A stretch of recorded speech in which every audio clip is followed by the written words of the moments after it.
Bueno, voy a presentarme. Yo soy Flor de Torres. Soy fiscal delegada de violencia en Andalucía. Me piden desde la organización que por favor se vayan sentando, que vamos a empezar. Tenemos 3 ponencias por delante.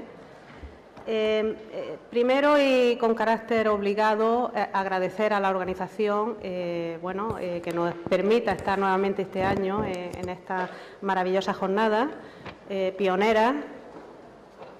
Agradecer a la directora general que nos permita, por parte de la Fiscalía, participar activamente en las jornadas y en el comité científico.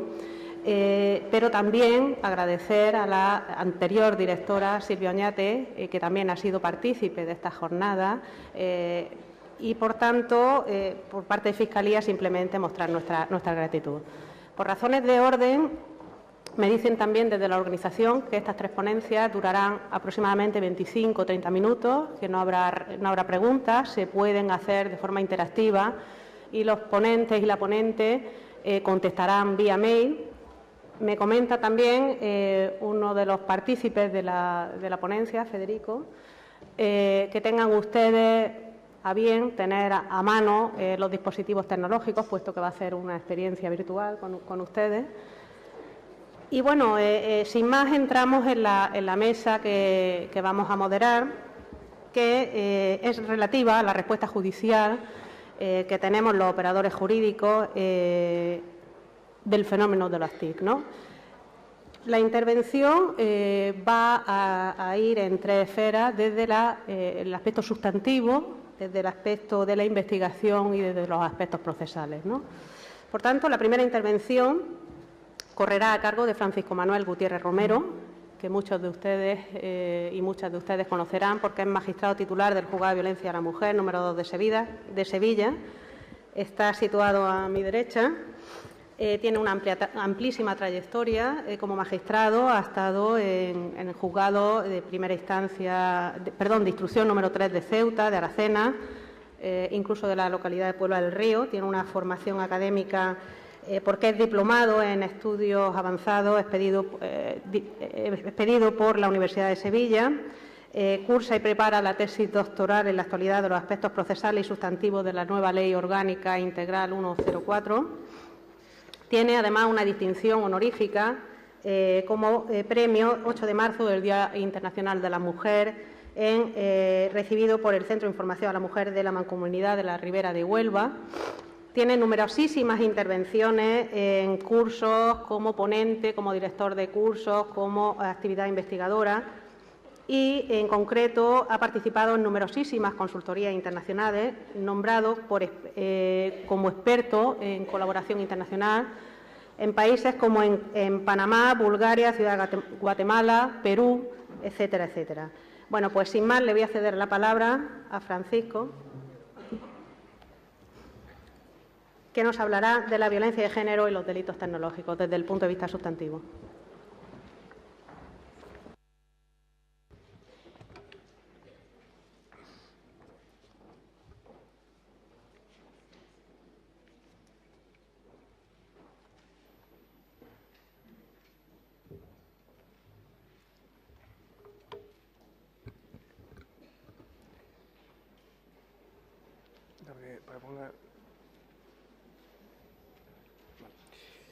Bien, buenas tardes.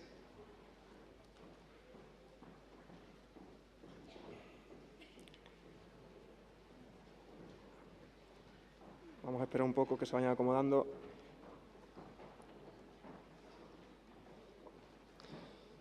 Bien, en primer lugar, agradecer a la Dirección General de Violencia y a la Junta en general haber contado con mi presencia hoy aquí para hablar de una cuestión que hoy día, sobre todo en la realidad judicial de los juzgados de violencia, cada vez es más frecuente, cuál es el uso de la tecnología, de las redes sociales y, en definitiva, de Internet, como un medio o modo, como una herramienta útil por parte del maltratador o presunto agresor para seguir vejando, humillando y, en definitiva, controlando a las mujeres víctimas de este tipo de violencia.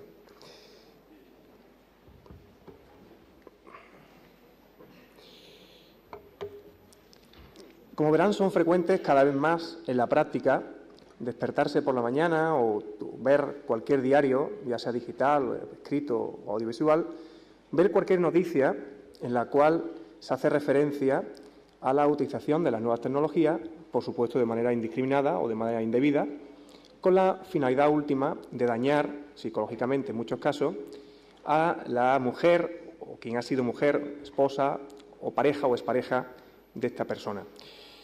Aquí os pongo un ejemplo de una reciente donde se decía que colgaron en Internet anuncio de una mujer ofreciéndola como prostituta.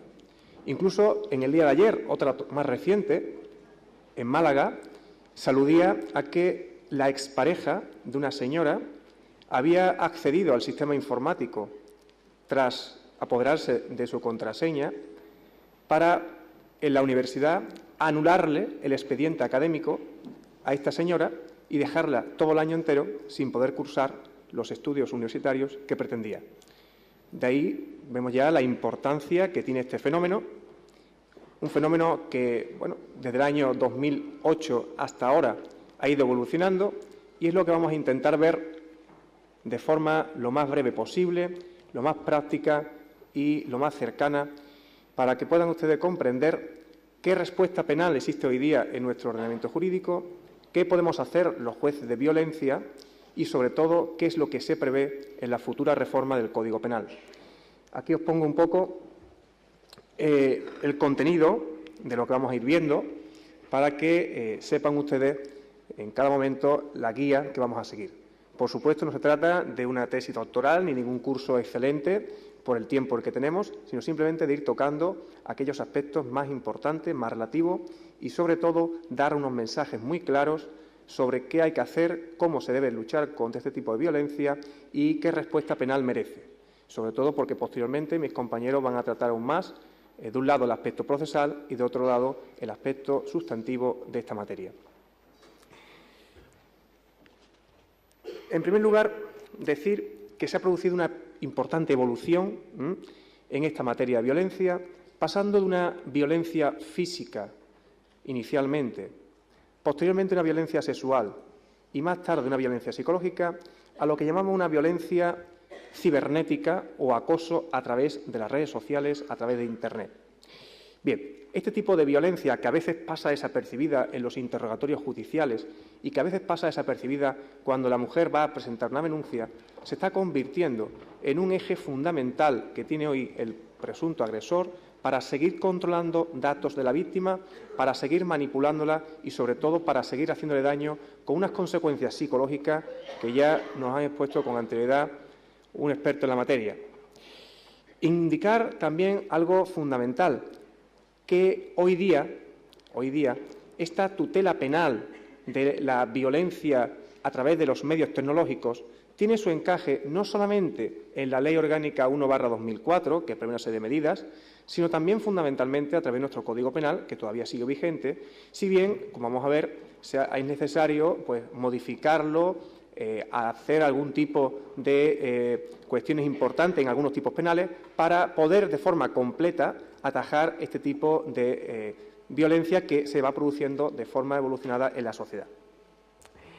En primer lugar, indicar que algo también importante, pensemos que este tipo de violencia tecnológica no solamente afecta a la dignidad de esa mujer, sino también a su propia paz familiar, es decir, a su entorno familiar.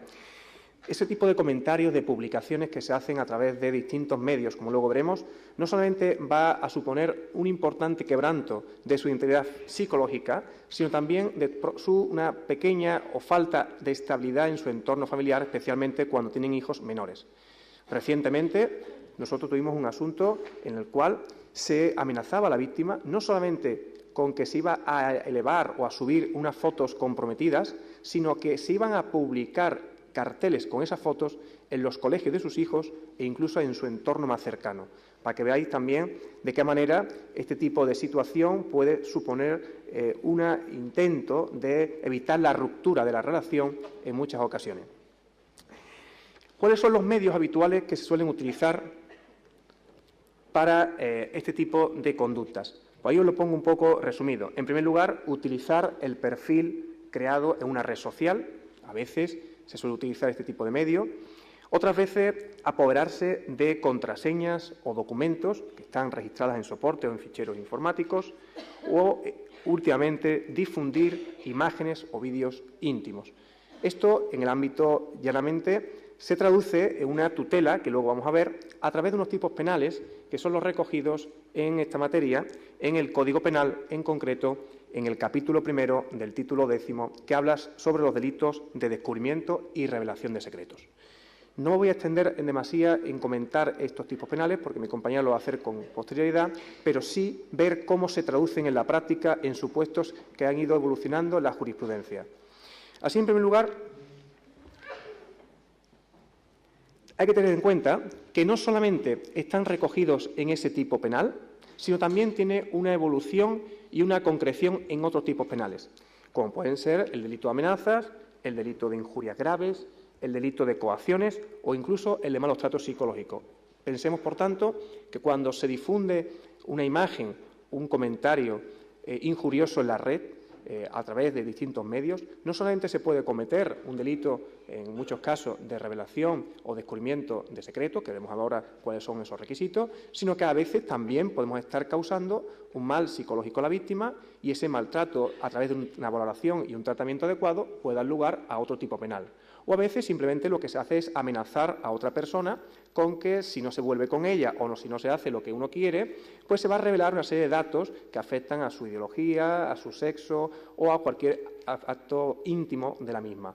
O incluso en otras ocasiones también lo que se hace es utilizar ese medio que es la red social como instrumento para coaccionar o chantajearla de manera que pueda volver otra vez a mantener y a reequilibrar esa relación que en muchas ocasiones ya se había roto. En primer lugar, ¿qué diferencia, que es, digamos, el quid de la cuestión, hay entre el secreto y la intimidad? Una cosa es el secreto y otra cosa es totalmente distinta, la intimidad. Lo digo porque no es lo mismo en muchas ocasiones decir, no, mire usted, que es que se ha apoderado de mi contraseña y ha accedido a mi muro público del Facebook. O mire usted, resulta que lo que ha hecho es acceder a mi correo electrónico con mi número de trabajo y lo ha colgado en un chat. Bien, son conductas distintas en función de que se afecte al secreto o a la intimidad.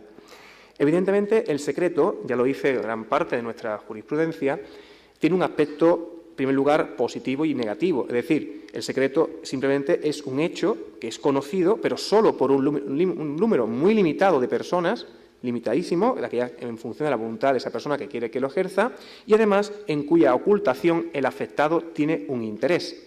Mientras que, por el contrario, la intimidad, pues evidentemente es un derecho de exclusión de ese tipo de conocimiento, de determinados aspectos de la vida privada, pero también tiene un aspecto positivo, y es que ese derecho de exclusión y de control lo tiene el propio titular de esa voluntad, que a veces se intenta manipular de alguna manera. Esa diferencia entre el secreto y la intimidad ya lo reflejaba nuestro Tribunal Supremo en una sentencia del año 2007, de 21 de marzo, en el cual se decía, y ahí os lo pongo, que realmente este tipo de intimidad lo que se protege fundamentalmente es la intimidad personal y la intimidad familiar. De manera que es la existencia de un ámbito propio y de un ámbito reservado frente a la acción y al conocimiento de los demás, necesario según las pautas culturales para mantener una calidad mínima de vida humana. De manera que a veces ese tipo de secreto, ese tipo de intimidad, por muy pensemos que afecte a hechos irrelevantes, para la víctima pueden ser de una gran afectividad o íntimos. Vamos a ver a continuación cuáles son esos tipos legales. Esta materia, vuelvo a decir, específicamente determinada, se encuentra recogida dentro del ámbito de los delitos de descubrimiento y revelación de secretos. Podemos decir que existen tres tipos legales distintos. En primer lugar, el llamado secreto documental. En segundo lugar, el secreto de las comunicaciones. Y en tercer lugar, los llamados secretos informáticos. Vamos simplemente a, de forma muy breve, dar algunas pinceladas de cada una de ellas para ver cómo eso se traduce en las distintas conductas que vemos a diario en los juzgados. En primer lugar, el secreto documental. Ahí os lo pongo los dos tipos de conductas que al respecto existen. En primer lugar, siempre hay que tener en cuenta que se trata de vulnerar la intimidad de otro sin su consentimiento. En el momento en que exista ya consentimiento podemos estar hablando de otra cosa distinta. Pero sin su consentimiento vulneramos la intimidad. ¿Cómo? Pues en primer lugar apoderándonos de papeles, de cartas, de mensajes de correo o de cualquier otro documento o efecto personal. Esa es la primera conducta del secreto documental. La segunda conducta es interceptar sus telecomunicaciones o utilizar artificios técnicos de escucha, de transmisión, de grabación o de reproducción del sonido o imagen. Pensemos, por ejemplo, los casos en los cuales, en muchas situaciones de crisis matrimonial y con carácter previo o incluso durante la tramitación de ese incidente o ese expediente de divorcio o de separación, en muchas ocasiones, bien la expareja, bien el marido o exmarido, utiliza pues, programas espías o cualquier otro tipo de artificio para grabar la conversación que existe o que cree que existe entre su mujer y terceras personas, o incluso se apodera de sus documentos personales para luego tener un beneficio o utilizarlo en un posterior proceso civil. Ahora lo vamos a ver con más tranquilidad, pero para que vean ustedes la importancia de este tipo de secreto documental. Secreto documental donde el sujeto pasivo, ahí os lo pongo, es el titular de ese bien jurídico, no cualquier persona, sino una persona que tiene la voluntad de controlar y determinar qué actos entran dentro de su intimidad y cuáles no. En segundo lugar, es un delito de intención, porque el ánimo es el de descubrir o de vulnerar la intimidad de otro, de manera que se produce un dolo específico. Y por último, no es necesario, para que se produzca este tipo de delito, que se produzca el efectivo descubrimiento o revelación. Simplemente es posible que se haya efectuado todos los actos necesarios, pero que finalmente no se produzca. Por poner un ejemplo, tuve recientemente también un asunto muy comprometido en el cual un señor, apoderándose de la contraseña de su exmujer, accedió a su correo electrónico y, haciéndose pasar por ella, envió un correo a la propia dueña de la guardería al cual iban sus hijos, diciéndole, haciéndose pasar por ella, que en el día tal, a tal hora, ella había autorizado a su marido, siendo incierto, a recoger a sus hijos. Evidentemente, a la chica, a la profesora, le pareció extraño esta situación y llamó por teléfono a esta señora diciéndole que, mire usted, que había recibido este correo, que si eso era cierto. Bien, cuando realmente este señor tenía en principio una orden de alejamiento respecto a esta señora. Pues bien, ahí estamos, realmente no llegó a conculcar ese derecho en cuanto a efectuar ese tipo final de sustracción de menores, pero sí que intentó, en la medida posible, utilizando esos datos personales de esta señora, conllevar o llevar a cabo una finalidad a la cual estaba prohibida, porque además tenía la prohibición de ver a sus hijos. En siguiente lugar, vemos los secretos de comunicaciones. ¿Qué ocurre con este tipo de penal? Aquí lo que se trata es simplemente, no solamente ya de, sin estar autorizado, apoderarse, sino además utilizar o modificar en perjuicio de tercero datos reservados de carácter personal o familiar de otro que se hayan registrado en ficheros o soportes informáticos. O bien alterar esos datos en perjuicio del titular de los mismos o de un tercero. Bien, supuesto también importante, como vamos a ver ahora en la práctica.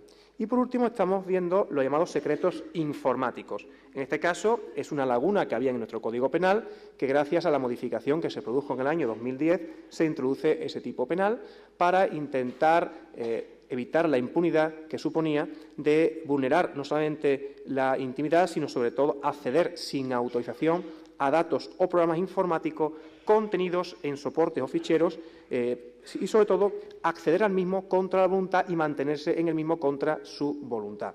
Es un supuesto, por tanto, también típico en los casos de violencia que vamos a ver a continuación.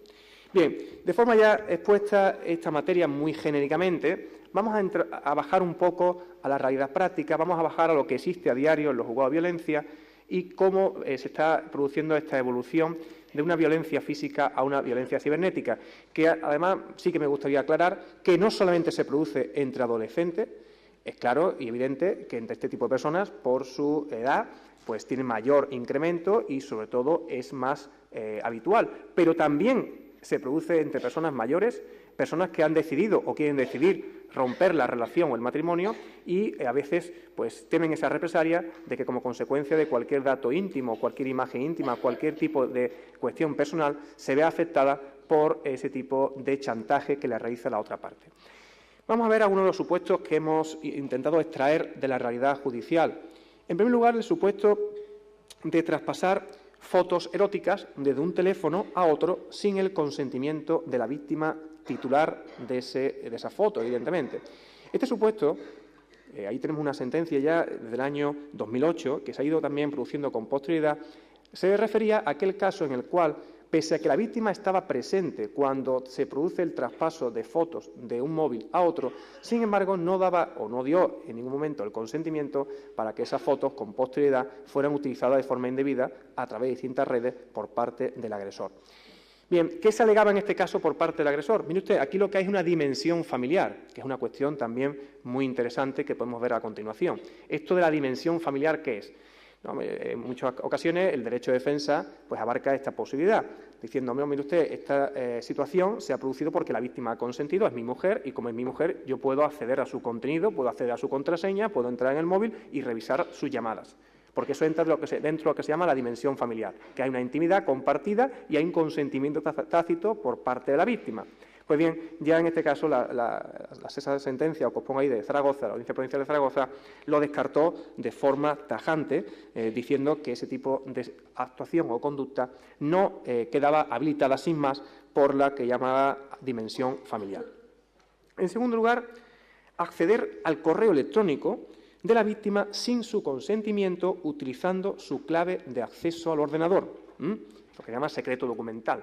En este caso os pongo también la sentencia también reciente del año 2009 de Madrid, la ponente era María Tardón, una experta también en esta materia, donde venía a condenarse por un delito de secreto documental del artículo 197, apartado primero, manifestándose en el cual el hecho de que el acusado que convivía con la víctima durante un periodo de meses empieza a ver y a conocer que su pareja empieza a recibir llamadas que no le gustan, que pueden ser de terceras personas, y él piensa que le está siendo infiel. Y como él piensa que le está siendo infiel, hay que utilizar los mecanismos adecuados para evitar que eso se produzca y, por tanto, ¿cómo lo utilizamos? Pues consintiendo a través del correo electrónico, apoderándose de su contraseña, utilizando su clave de acceso al ordenador y, a continuación, grabándole las conversaciones que mantenía con esas terceras personas, manifestando que, bueno, que su conducta estaba justificada porque su mujer está hablando con un hombre, que además es un tercero, que no es él. Bien, en este caso también se condenaba por un tipo penal de secreto documental.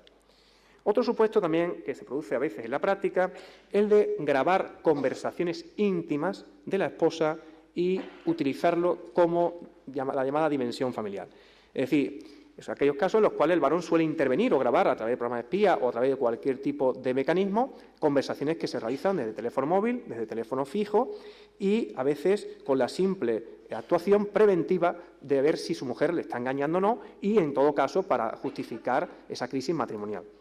Pues bien, ahí os pongo también varias sentencias del Tribunal Supremo del año 2003, del año 2001, donde manifiesta de forma clara el Tribunal Supremo, Sala Segunda, que esa dimensión familiar no autoriza, ni mucho menos, en modo alguno, a ninguno de los cónyuges a violar el derecho fundamental a la intimidad del otro, ni al secreto de sus comunicaciones que le atribuye el artículo 18 de la Constitución. Y, por tanto, ningún tipo de relación paternofilial, ningún tipo de relación matrimonial, ningún tipo de relación contractual y ningún tipo de relación de cualquier otra clase puede constituirse en excusa absolutoria o en causa de justificación que exima de responsabilidad penal por haber hecho este tipo de comportamiento. Así lo afirma de forma rotunda la Sala Segunda del Tribunal Supremo. Otro supuesto también importante es el caso que os pongo también aquí de la Audiencia de Albacete, de hacerse pasar por la víctima en las redes sociales tras apropiarse de datos personales. A veces a través del Messenger, a través del chat, a través del Facebook, a través del Twitter, se utiliza el perfil de otra persona, haciéndose pasar por ella, para manifestar actividades no solamente que puedan afectar a su dignidad, sino que además pueden constituir un constitutivo delito de injurias graves.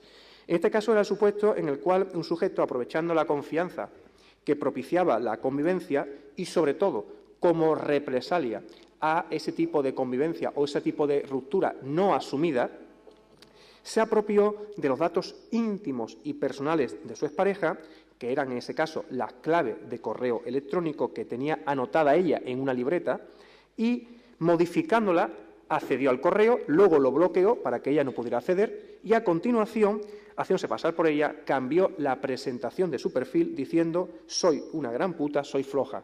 Y a continuación empezó a enviar de forma aleatoria a sus compañeros de trabajo ese tipo de correo con esas frases injuriosas. Pues bien, en este caso también estamos ante un supuesto delictivo que tiene una respuesta penal. Otros casos es el envío de email con fotos íntimas de la víctima a una lista de distribución de compañeros de trabajo como manera de manipularla para que vuelva con ella. Estoy pensando ahora que, bueno, es un caso también que a veces se produce con cierta naturalidad en los casos en los cuales una señora nos dice, mire usted, yo he vuelto con él e incluso he ido de noche a buscarlo a él porque yo lo que temo es que este señor publique en esta red social una serie de fotos que íntimamente nos hicimos en su momento, pero que ya no somos pareja y que él lo tiene en su móvil.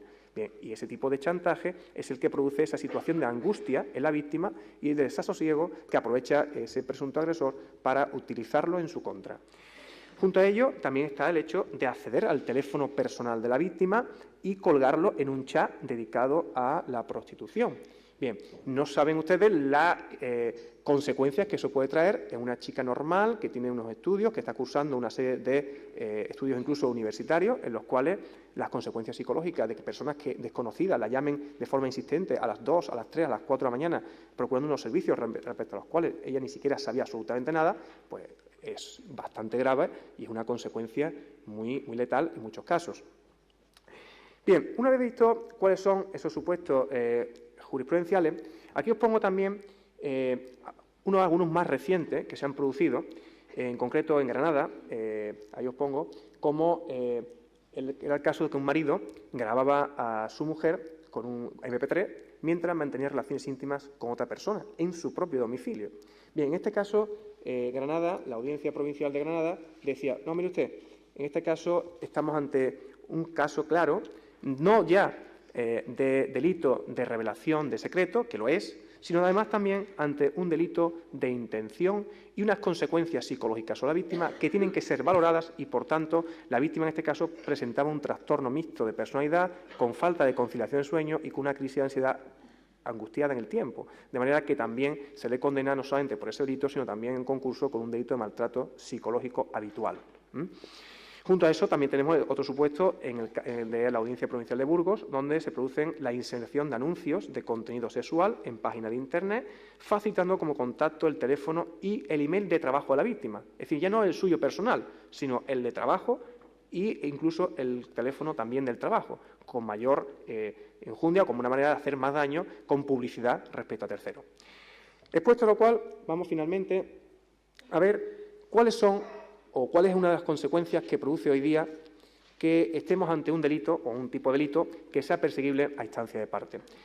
Ahí establece el artículo 2.1 del Código Penal que el perdón del ofendido, es decir, el perdón de la víctima, extingue, evidentemente, la responsabilidad y, por tanto, la acción penal o incluso la pena impuesta. La pregunta que tenemos que hacernos es, claro, como es un delito que solamente es perseguible en muchas ocasiones, si no concurre con otro, simplemente por la denuncia de la persona agraviada, ¿qué sucede si la víctima renuncia o retira la denuncia a lo largo del procedimiento penal? ¿Está el Ministerio Fiscal legitimado para poder seguir adelante con ese tipo de procedimiento? La respuesta no es fácil desde el punto de vista procesal ni tampoco sustantiva, porque cuando solamente concurre ese tipo de delito de revelación de secretos sin concurrir con otro acto de injurias o de amenazas o de lesiones, a veces nos vemos en la tesitura de decidir si finalmente está legitimado o no el Ministerio Fiscal. Pues bien, esta cuestión ha sido resuelta por parte de las distintas audiencias. En concreto, yo pongo un botón de muestra de la Audiencia Provincial de Baleares del año 2006, que manifiesta que cuando se trata de un delito de revelación o descubrimiento de secreto o contra la intimidad de la persona, si no concurre otro acto de violencia y la víctima a lo largo del procedimiento, por el motivo que sea, renuncia y decide que no quiera continuar adelante, hay que archivar el procedimiento porque el Ministerio Fiscal no tiene legitimación necesaria para seguir adelante. Bien, es una sentencia de la Audiencia Provincial de Baleares que ha sido posteriormente ratificada por otras audiencias provinciales, si bien aquí hay que decir que tenemos una doble excepción. La Audiencia Provincial de Barcelona y la Audiencia Provincial de Madrid, en concreto, utilizan otro tipo de fundamentación para considerar que no debe archivarse este tipo de procedimiento y que el Ministerio Fiscal, a través de esa legitimación que otorga la acusación no popular ni tampoco particular, sino pública, le permite seguir adelante con este tipo de actuaciones. Bien, esto es lo que tenemos hasta ahora. Hasta ahora tenemos esto en el Código Penal. ¿Qué vamos a tener o qué podemos tener a partir de ahora con la futura reforma del Código Penal? Pues a partir de ahora se prevé que se modifiquen 3 tipos penales para hacer frente a estos casos de violencia cibernética. En primer lugar, dentro del ámbito del delito de coacciones y, por tanto, dentro del ámbito de los delitos contra la libertad, se introduce un apartado ter del 172, que es el que regula el llamado hostigamiento o acoso. Muchas veces nos vemos, en muchas ocasiones, abocados a esa falta o a esa impunidad cuando vemos que el señor se aposta en la puerta, no para de mandar mensajes, la sigue a donde va, a los sitios a los que acude, y sin embargo no tenemos los requisitos o los presupuestos necesarios para ser incardinado dentro de un delito de coacciones. Pues bien, a partir de este momento, a partir de esa reforma del Código Penal, se prevé un tipo nuevo donde se establece la posibilidad de castigar estos comportamientos, como es vigilar, perseguir o buscar la cercanía física con la víctima, establecer contacto con ella a través de cualquier medio, llamadas, chat, WhatsApp, etcétera, o el uso indebido de datos personales o atentar, en definitiva, contra su libertad o contra su patrimonio. Es lo que se llama los delitos de acoso u hostigamiento. Junto a ello tenemos la llamada divulgación de imágenes. Esto se incluye dentro de los delitos contra la revelación de secreto, sobre todo en los casos en los que inicialmente esa imagen ha sido consentida, pero sin embargo la divulgación posterior no es consentida. Esto tiene actualmente una regulación distinta y difícil para poder encajarla y se establece esa modificación o esa posible modificación en el apartado 4 bis del 197. De manera que también en estos casos se va a castigar el difundir, el revelar o ceder a terceros sin autorización de la persona afectada ese tipo de imágenes que han sido captadas bien en un domicilio o en un lugar que está fuera del alcance de terceros. Es lo que se llama el delito de divulgación de imágenes. Y, por último, también se va a modificar la manipulación de los dispositivos electrónicos. En muchas ocasiones, para poder controlar una medida de alejamiento y para poder controlar una medida o una pena, se establece unos dispositivos electrónicos, las llamadas pulseras, en los cuales a veces el agresor pues, deja de cargarla en la batería, la manipula, se la quita, la daña o incluso utiliza inhibidores para evitar que llegue la señal al punto de coordinación. Pues bien, en estos casos se prevé una conducta nueva dentro de los delitos de quebrantamiento, no solamente el quebrantar la orden, sino también el inutilizar o perturbar el funcionamiento del dispositivo electrónico o el omitir las medidas exigibles para mantener su correcto funcionamiento, con un de tipo autónomo distinto del delito de desobediencia que hoy día se puede, en este caso, establecer. Y bueno, finalmente ya, para concluir, algunas conclusiones o algunas reflexiones. En primer lugar, decir que este uso indiscriminado de las redes sociales por parte de estos presuntos agresores tendrá consecuencias psicológicas muy importantes en la víctima que deben ser valoradas a través del correspondiente equipo, bien de la UBIC, bien del médico forense, bien de la unidad que corresponda, que en segundo lugar no cabe aludir nunca como causa de justificación de una posible dimensión familiar o consentimiento tácito de la víctima. Eso es falso. La víctima es titular de su voluntad y puede determinar cuáles son aquellos conocimientos o datos que quiere que se reserven a los demás. Y, fundamentalmente, también hay que decir que en este tipo de delitos es muy complicado, por no decir casi en muchas ocasiones difícil, de adoptar medidas cautelares, porque cuando uno sufre una agresión se puede adoptar una orden de alejamiento, cuando uno es acosado puede existir una prohibición de comunicación, pero a veces es difícil de que una página X o una determinada empresa retire de esa página web o de ese foro un comentario cuando se ha utilizado de forma indebida. Por tanto, aquí tienen mucho que decir la fuerza y cuerpo de seguridad y la coordinación con los órganos judiciales para adoptar las medidas adecuadas, no solamente para atajar este tipo de respuesta penal, sino para que con carácter cautelar se suprima o se bajen ese tipo de situaciones que se producen a veces en la red. Pues nada, muchas gracias y espero no haberme pasado mucho el tiempo.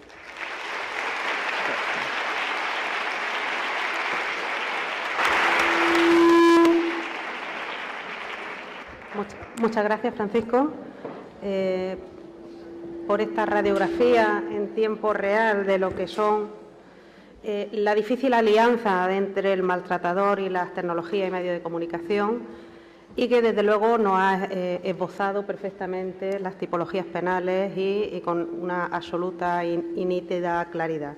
Bueno, siguiendo el orden del programa, tengo el honor de presentar a una ilustre compañera, a doña Ana Isabel Vargas Gallego, que nos va a esbozar lo que es la función de la investigación en las técnicas de las tecnologías de la información y la comunicación. Bueno, pues Ana Isabel Vargas Gallego, además de una compañera e ilustre amiga, tiene una amplísima trayectoria en la Fiscalía General del Estado, puesto que ingresa en la carrera fiscal desde el año 1986. Ha participado como fiscal en el Tribunal Superior de Justicia de Madrid en distintos destinos. Ha sido fiscal adscrita a la Fiscalía Especial para la Represión de los Delitos Económicos relacionados con la corrupción y desde el año 2005 es fiscal adscrita a la fiscal de sala delegada de violencia a la mujer. También es miembro excedente de la carrera judicial, una actividad docente amplísima, y ha participado en distintas actividades en el ámbito internacional, en distintos países como Uruguay, Ecuador, Colombia, Reino Unido, República Dominicana, Bolivia, Marruecos, China o México, y en los cuales yo he tenido la suerte de participar en algunas de sus actividades internacionales. Pues sin más, le cedo la palabra. Muchas gracias. Bueno, en primer lugar quería agradecer a la Junta de Andalucía mi participación en estas jornadas. Para mí, que durante 14 años me he dedicado a los temas de violencia contra las mujeres. Inicié en el año 99 con la violencia doméstica y luego continué hasta hace escaso tiempo.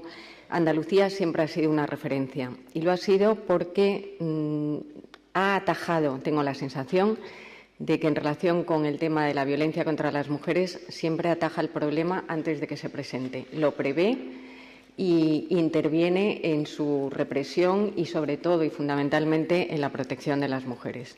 Venir a Andalucía para mí siempre, insisto, es un placer porque es un sitio donde me encuentro a gusto y donde me siento muy arropada por gente muy comprometida con este gravísimo problema que todavía sostenemos.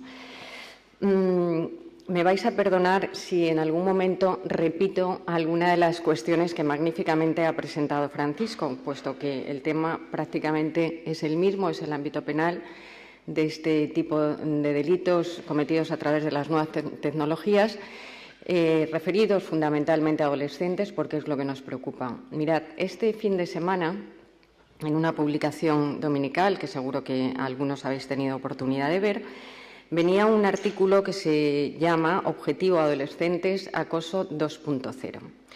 Va a servir un poco como introducción para lo que luego voy a contaros, pero resume el artículo de este modo. Creen las chicas adolescentes, las jóvenes, que recibir 200 mensajes de su novio en un día o 30 llamadas en 3 horas es una prueba de amor, pero en realidad constituye una forma de control y el comienzo de un problema grave, el maltrato. Son señales de alarma de las que también tienen que estar muy pendientes los padres.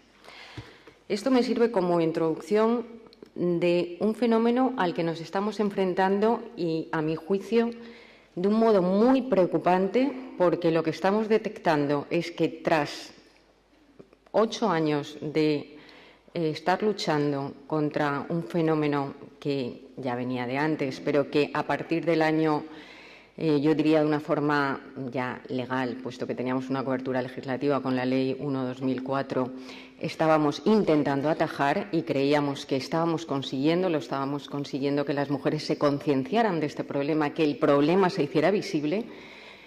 Lo que nos preocupa es que las chicas jóvenes, las adolescentes, nuestras hijas, esas hijas que están, como decía el otro día una amiga que me hizo mucha gracia, tenemos hijos en edad móvil, en el concepto que aquí vamos a abordar, no son conscientes del problema en el que se pueden involucrar, no detectan, y este es el problema más grave, esa situación de maltrato que se están produciendo, Y quizá haya sido muy clarificador la intervención del profesor Etxeburua, que ha explicado cuáles son los mecanismos psicológicos que las mujeres tienen para no detectar y para no sentirse realmente víctimas de violencia, para no visibilizar el problema en el que están incursas.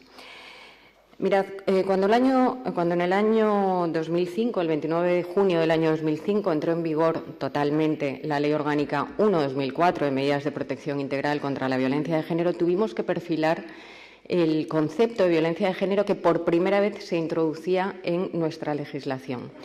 Qué duda cabe que tanto la exposición de motivos como el artículo 1 es bastante clarificador para saber de qué estábamos hablando con el tema de la violencia de género. Pero en las primeras andaduras del inicio de la aplicación de la ley integral se identificaba la violencia de género con agresiones de carácter físico, de carácter psicológico, con amenazas, coacciones, delitos contra la libertad sexual de las mujeres, pero este marco se ha ampliado con la creación de las nuevas tecnologías, de las TIC, técnicas de información y comunicación, con el uso de las redes sociales, que no cabe ninguna duda que tienen una dimensión muy favorable, porque lo que hacen es fomentar la socialización y la comunicación de las personas, en términos generales, también de la gente joven, pero al mismo tiempo son un potencialísimo factor de riesgo para la comisión de delitos y que afectan fundamentalmente, o yo voy a intentar centrarme, aunque sea de un modo marginal, en las adolescentes. En alusión a ello, vamos a ver que se lleva ahora mismo, se ha incorporado, se ha generado una nueva violencia, una nueva forma de violencia que antes se ejercía por medios menos sofisticados. Y qué duda cabe que, como ha explicado Francisco, vamos a ver que coinciden o conviven conductas que tradicionalmente se configuran como delitos de amenazas, delito de coacciones, delitos contra la intimidad, vejaciones, calumnias, injurias, con otros nuevos tipos penales, algunos ya incorporados desde el año 1995, como el delito de revelación de secretos, al que luego haré referencia, y otros que se van a incorporar, afortunadamente, en la próxima reforma del Código Penal, que esperemos que entre en vigor, o por lo menos en relación a los delitos que se refieren a este tipo de comisión. Veréis, el concepto de acoso dentro del Código Penal tiene dos manifestaciones muy claras. Uno es el acoso laboral, otro es el acoso sexual. En cuanto a acoso sexual, recordaréis la sentencia del famoso caso Nevenka, no sé si lo recordaréis, un alcalde que tras mantener una relación sentimental con una concejal del ayuntamiento y voluntariamente cesar ella esa relación sentimental, pues llevó a cabo una serie de conductas menospreciándola, que naturalmente eran constitutivas de delito, porque así lo confirmó el Tribunal de Segunda Instancia, donde la acosaba de ese modo, tanto en el trabajo como en la dimensión política que esta mujer tenía, y que constituía sin duda un tipo de acoso sexual. Bien, el ciberacoso no está todavía, a fecha de hoy, tipificado en el Código Penal, lo cual no quiere decir que no haya determinadas conductas que, aunque no las denominemos así, vayan a quedar impunes. ¿Por qué? Pues porque os he dicho que en el Código Penal siguen estando regulados los delitos de amenazas, de coacciones, delitos contra la intimidad, etcétera. Vamos a definir el ciberacoso, para entender de qué estamos hablando, como toda conducta abusiva cometida mediante la utilización de la tecnología de la información y de la comunicación, que son las TIC, que atenta, y esto es lo importante, a la dignidad o integridad física o psíquica de una persona. Son conductas que atacan a bienes personalísimos de las víctimas, afectando, fijaos, a su dignidad, a sus derechos al honor e intimidad y a la propia imagen. Su medio comisivo es si su medio comisivo ha sido a través del uso de información electrónica y medios de comunicación tales como el correo electrónico, redes sociales, blogs, mensajería, mensajes de textos, teléfonos móviles, Si estos son los medios comisivos que podemos identificar, los delitos a través de los cuales se van a manifestar son estos que estamos hablando: amenazas, coacciones, injurias, delitos contra la intimidad, etc. Cuando ya nos enfocamos los temas del ciberacoso con la violencia contra las mujeres, a mí me interesa decir que, por si acaso queda alguna duda, que las mujeres menores de edad pueden ser, sin duda, víctimas de este tipo de delitos. ¿Por qué hago esta alusión? Pues porque ha habido algunas sentencias donde, defendiendo los fiscales y acusando por un delito de maltrato psicológico o un delito de maltrato físico a una chica menor de edad, a alguna joven menor de edad, cometida por un mayor de edad que mantenía una relación sentimental, algunas sentencias decían que no podía entenderse que estas jóvenes fueran víctimas de esa situación de violencia, de maltrato, que no era aplicable la Ley Orgánica 1/2004, porque les faltaba era una relación que no se podía determinar de noviazgo, que no tenían un proyecto de vida en común, que no estaban conviviendo juntos, etc. Y a mí, frente a estas resoluciones, me interesa destacar que todas las mujeres, porque además así lo dice el artículo 17 de la Ley Orgánica, todas las mujeres, lo voy a leer porque todas las mujeres víctimas de violencia de género, con independencia de su origen, religión o cualquier otra condición o circunstancia personal o social, tienen garantizados los derechos reconocidos en la ley. Quiero decir que no es necesario ser mayor de edad para iniciar una relación sentimental. De hecho, conocemos a muchas jóvenes que mantienen relaciones sentimentales y que no necesariamente vamos a negarle esa relación sentimental por no ser mayores de edad. Quien tiene capacidad de obrar a los 16 años y a partir de una determinada edad, me da igual que sean 14, 15, que 16, que 17, puede tomar decisiones, decide también iniciar una relación sentimental. Y esta relación sentimental o las consecuencias que de esa relación sentimental traiga consigo, como puede ser la comisión de delitos por parte del agresor mayor de edad, tienen que tener idéntica cobertura que cuando la relación sentimental la ha mantenido una mujer mayor de edad. Por tanto, las menores de edad están, desde mi punto de vista, incorporadas dentro de la protección penal de la Ley Orgánica 1/04 y, naturalmente, de todos los tipos penales que vienen recogidos en el Código Penal. El punto débil de las redes sociales es la salvaguardia de la intimidad.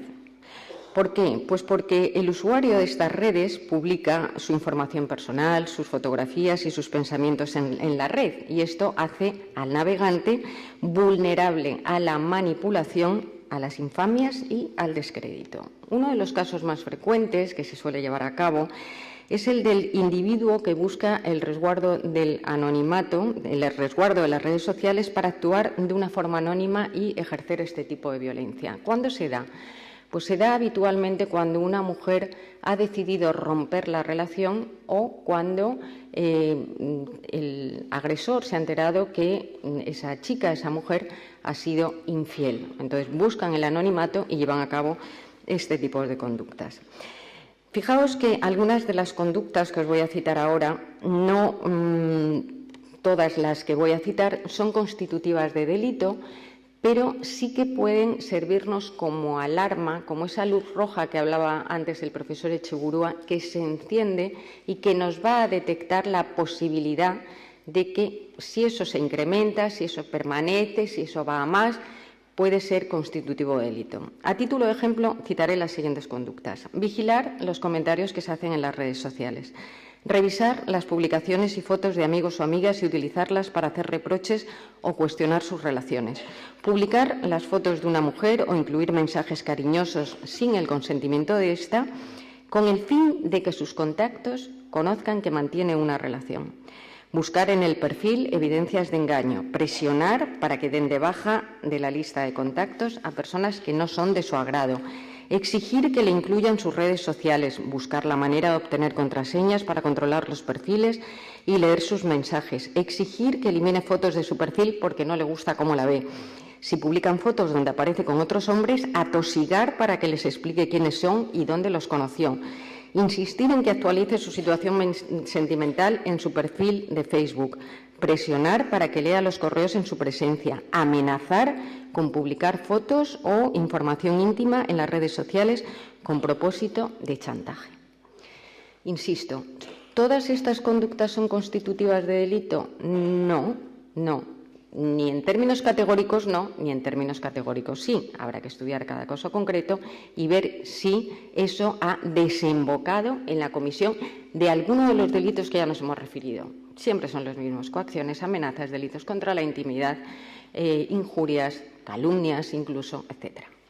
Delito de descubrimiento y revelación de secretos. Mirad, como ha explicado Francisco, hay un tipo básico que es el artículo 197 del Código Penal, artículo 197, párrafo primero, que tiene un requisito de procedibilidad, como él muy bien ha explicado, y que yo, en fin, en principio comparto la teoría de la Audiencia Provincial de Mallorca cuando dice que si la víctima retira la denuncia, al existir ese requisito de procedibilidad, el fiscal, a mi juicio, es una opinión personal, no podría seguir actuando. Sí, naturalmente, si estamos ante un menor de edad, sí que puede asumir esa representación procesal por ser menor de edad, pero en el supuesto de que la víctima retirara la denuncia y no se hubieran cometido otro tipo de delitos, esa conducta quedaría, a mi juicio, impune. Bien, el artículo 197 castiga al que, para descubrir los secretos o vulnerar la intimidad de otro sin su consentimiento, se apodere de sus papeles, cartas, mensajes de correo electrónico o cualesquiera otros documentos o efectos personales, o intercepte sus telecomunicaciones o utilice artificios técnicos de escucha, transmisión, grabación o reproducción del sonido o de la imagen. Bueno, ¿qué entendemos por secreto? Secreto, voy a leer lo que dice una sentencia del Tribunal Supremo porque es mucho más claro que lo que yo pueda traducir, que lo haré mal seguro. Dice, por secreto se ha de entender lo concerniente a la esfera de la intimidad que solo es conocido por el titular del bien jurídico y por las personas que él decida. Hay que diferenciar lo que es el secreto de la mera indiscreción. Y eso también lo dice la sentencia. Dice, para diferenciar la conducta típica de la mera indiscreción, es necesario que lo comunicado afecte a la esfera de la intimidad que el titular quiere defender. Es decir, quien tiene el dominio del hecho es el titular. La otra persona que vulnera esa intimidad no tiene ese dominio. Estamos hablando de un derecho personalísimo. Y con esto enlazo con ese concepto que ya ha adelantado Francisco, que es la dimensión familiar de la intimidad. Mirad, hay una sentencia que es antigua, que es del año 99, fue la primera que se dictó en relación con este delito, que se llegó a llamar la sentencia del espionaje.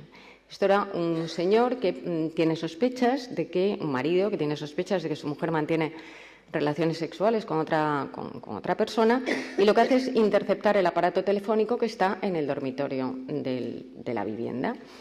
El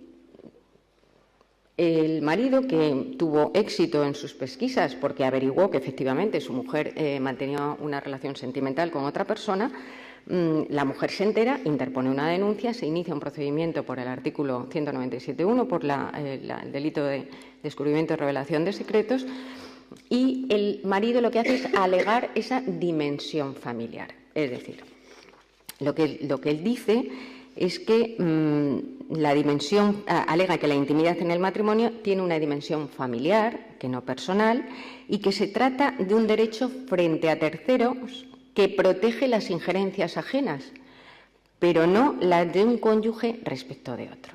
Es decir, el matrimonio, o según lo que decía este señor, su defensa, quiero decir, el abogado que le defendía, hay una intimidad que los cónyuges protegen y que está protegida frente a terceros, pero no de un cónyuge frente al otro, porque eso es la dimensión familiar. El Tribunal Supremo dice que esto en absoluto es así, que cuando estamos hablando de intimidad estamos hablando de un derecho personalísimo que corresponde al titular de ese bien jurídico, a uno mismo, y que no se comparte nada. O sea, no hay ninguna dimensión familiar. Es una dimensión personal que corresponde a cada uno de los titulares, a cada uno de los sujetos, pero esa dimensión familiar en ningún caso lo que hace es legitimar la intromisión de la intimidad del otro. No sé si queda claro el concepto. Y junto a esta alegación de las defensas en relación a la comisión de estos delitos, que es la dimensión familiar, hay otra que se llama la intimidad compartida. Yo no sé si os acordáis del caso de un periodista muy famoso, español, que tras mantener una relación sexual con una mujer de una forma consentida, naturalmente, esta mujer lo que hace es grabar unas imágenes que afectan a su intimidad y luego lo que hace es difundirlas. No voy a decir el nombre, pero me parece que está en la mente de todos los que estáis aquí.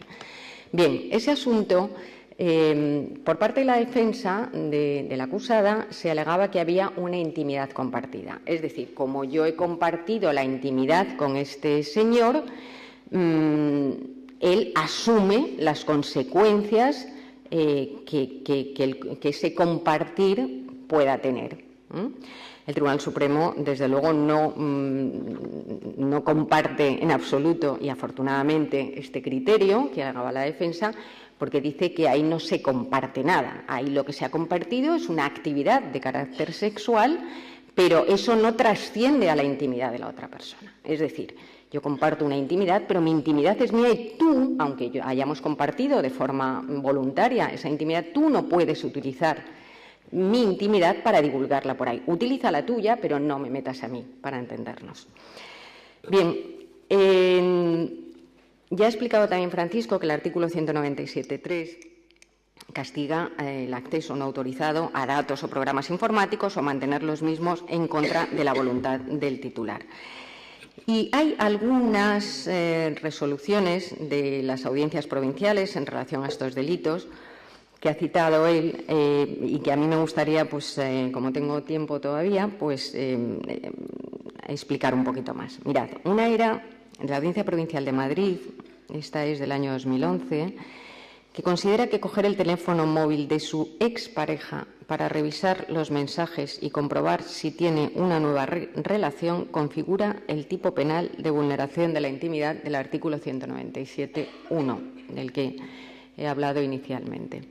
Este es el caso de una pareja, de unos novios, él la acompaña al médico, al dermatólogo, a la vuelta del médico, van a la casa de él, ella se tumba un rato, él coge el teléfono móvil sin permiso, el teléfono móvil de ella, sabía el PIN, porque lo había averiguado, y lo utiliza para averiguar si esta chica tiene unas nuevas o distintas relaciones sentimentales con la que mantiene él. Se le condena por este delito. Él dice que el PIN se lo había facilitado ella. Esto no es verdad, ella no había facilitado el PIN, pero bueno, es un caso donde se dicta una sentencia condenatoria por interceptación de secretos. Fijaos que el delito de descubrimiento y revelación de secretos es un delito de intención, de tal modo que se va a consumar solamente con el apoderamiento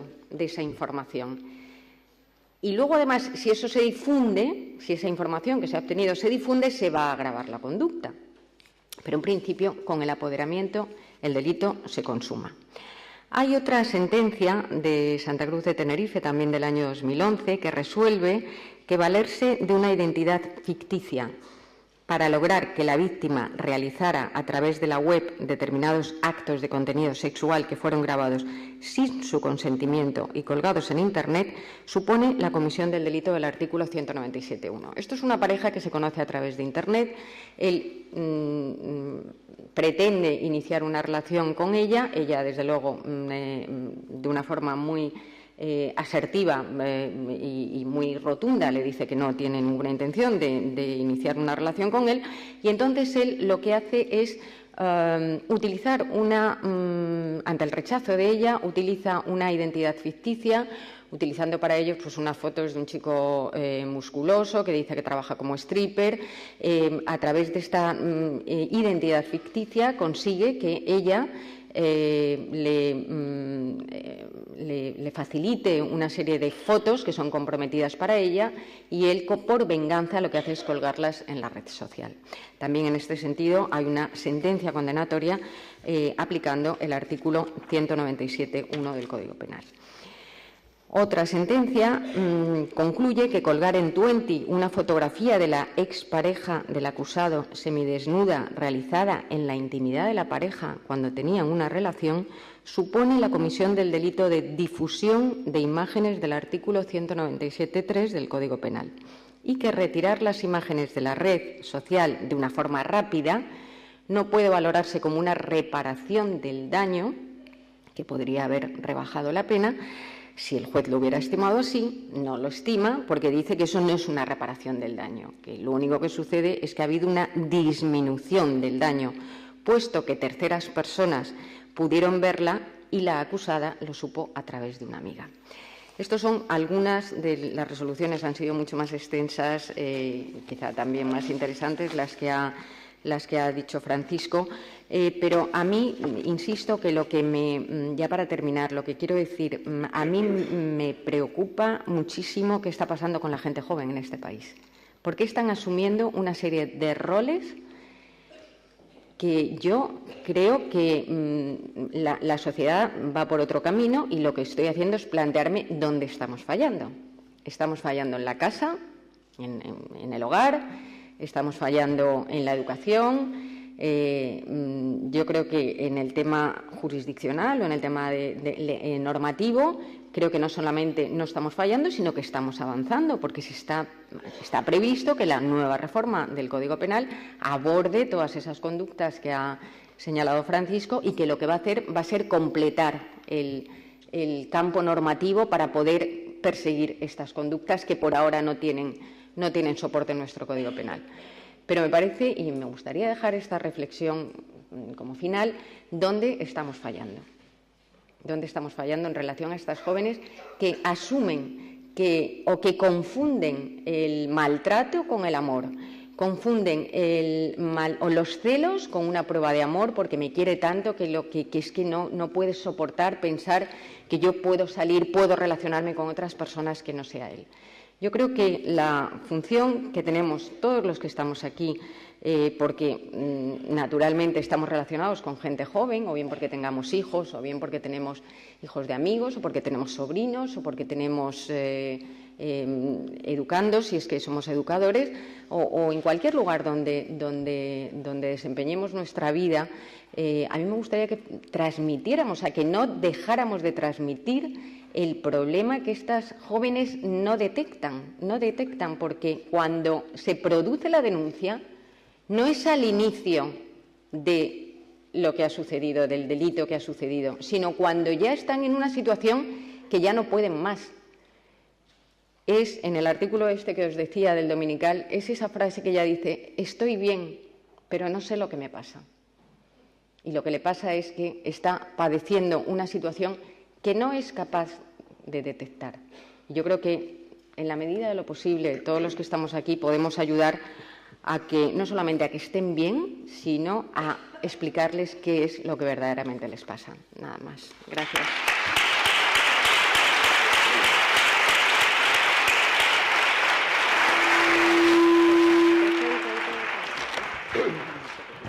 Muchísimas gracias, Anabel, por la intervención y las importantes reflexiones que a todos y a todas nos harán seguir profundizando un poco, no solamente en las causas, sino también en las consecuencias. La última intervención de esta mañana es del profesor Federico Bueno de Mata, que es profesor asociado del área de Derecho Procesal de la USAL, de la Universidad de Salamanca. Es doctor en Derecho por tal universidad, máster en Práctica Jurídica, profesor de enseñanza secundaria y universitaria. Ha realizado numerosísimas investigaciones y docencia en esta materia y, en concreto, ha sido personal investigador del área de Derecho Procesal de la Universidad de Salamanca en materia de investigación en medios de comunicación.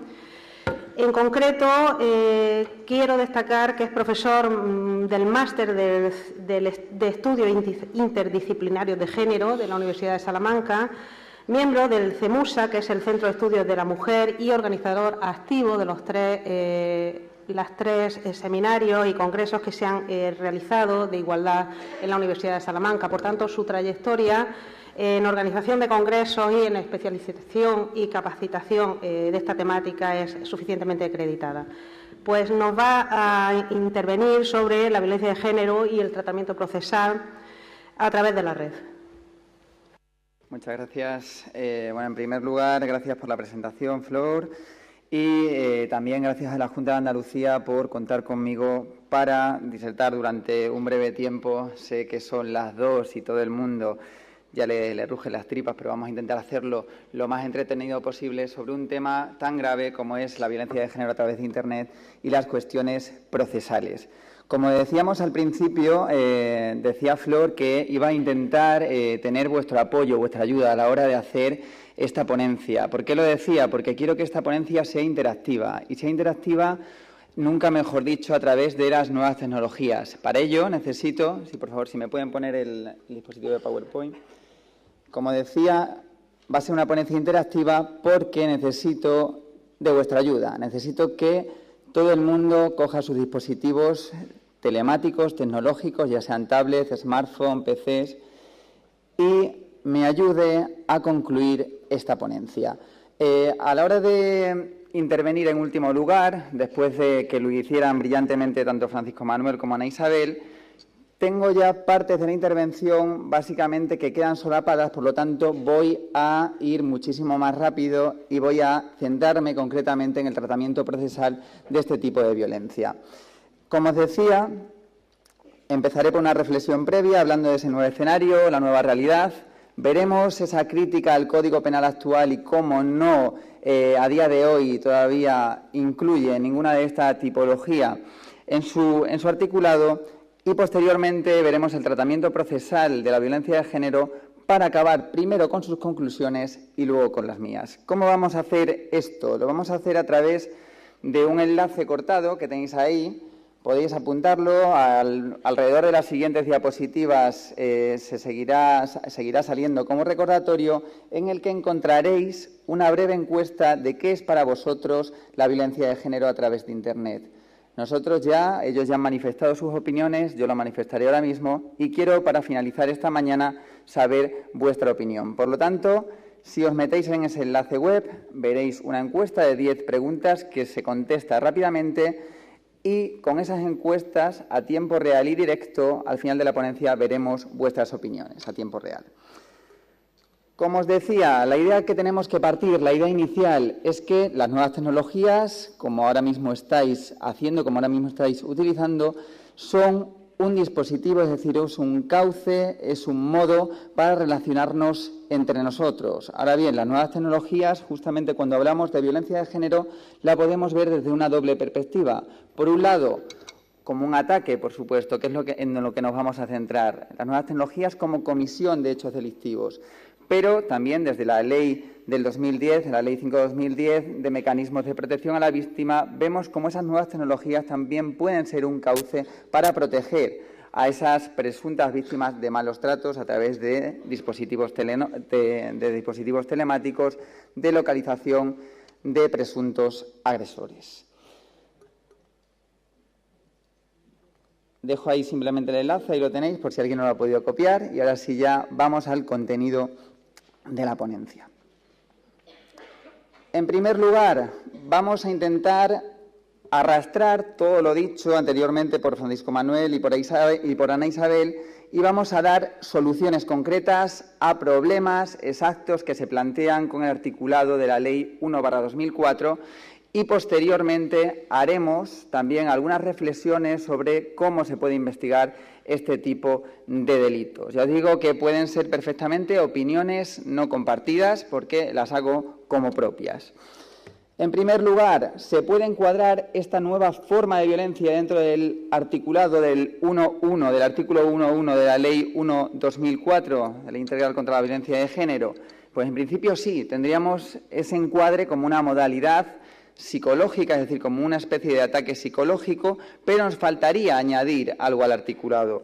Por lo tanto, ya que hablamos de reformas, ya que el Código Penal parece que próximamente se va a reformar, no solo vamos a tener que cambiar estos códigos, sino que vamos a tener que modificar leyes como la 1/2004. En este caso, ese articulado se debería ampliar el concepto con un apéndice al final del mismo, en el que se diría que también debería ser cualquier ataque con independencia del medio tecnológico por el cual el mismo se perpetre. Incluyendo ese apéndice, incluiríamos ya, a día de hoy, esa nueva forma de ejercer violencia a través de Internet. Ahora bien, cuestiones que también se han repetido no solo en esta mesa, sino en la anterior. ¿Quién puede ejercer esa forma de violencia? Hemos hablado anteriormente de preguntas como el stalking, el grooming, pero no sabemos a ciencia cierta si esas conductas se pueden tipificar o no como violencia de género.